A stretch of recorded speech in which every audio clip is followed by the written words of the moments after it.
This is ILTV on the hour, bringing you the biggest stories from Israel and the Middle East in just 5 minutes. I'm Devo Klein, and today is day 681 of the war in Gaza. Let's get into all of the top headlines at this hour.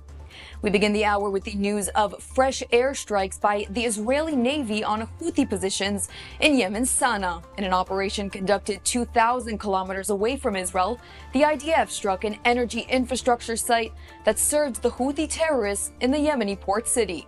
The strike was in response to repeated Houthi attacks on Israeli civilians, including launching surface-to-surface missiles and UAVs toward Israeli territory. And in Israel today, the nationwide strike begins in an initiative by the families of the hostages held by Hamas in Gaza.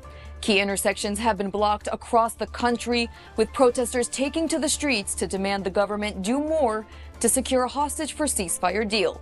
Some of the protesting today is also against the expansion of IDF operations in Gaza and the announced takeover of Gaza City, but today's strikes so far have been largely peaceful and focusing more on the hostages than politics or policy. Israeli President Isaac Herzog came to Hostage Square in Tel Aviv and had this to say. Have a listen. I'm here to say to the international media and to the international decision makers, our sons and daughters are there in the dungeons of Gaza for 681 days. We want them back home as soon as possible. The world should want them back home as soon as possible. Stop being a bunch of hypocrites. Press, because when you know how to press, you press. Press and tell Hamas, no deal, no nothing until you release them. And I want to say to our brothers and sisters all over the world, we are together in this plight. We want the hostages back home.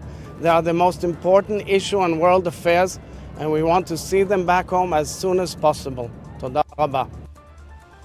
The strike officially began at 6:29 in the morning. That's exactly when the October 7th massacre began in 2023. The day's events are due to end with a mass rally outside the IDF military headquarters in Tel Aviv at 8 p.m. tonight.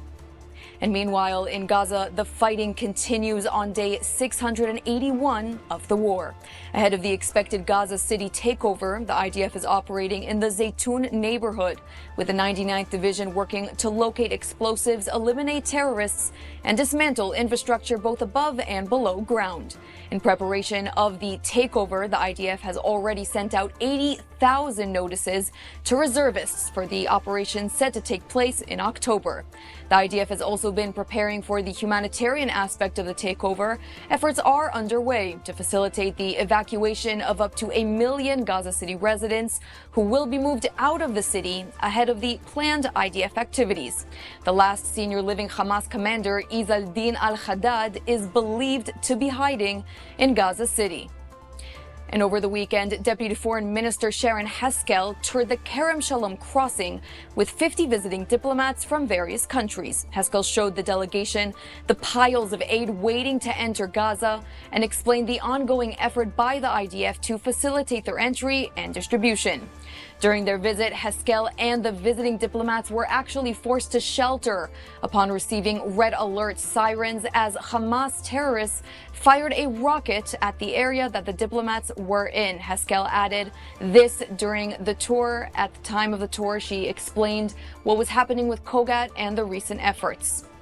And around the time of the media tour, Haskel also posted a tweet on X in which the GHF spokesperson, Chapin Difei, confirmed that Doctors Without Borders refused to treat GHF workers who were shot by Hamas. According to the spokesperson, the staffers were left to die. Have a listen. You may not know this because it wasn't widely reported, but at Nasser Hospital, a busload of our local workers, many of whom now sleep and live on site because of the Hamas threat, a busload was murdered on video.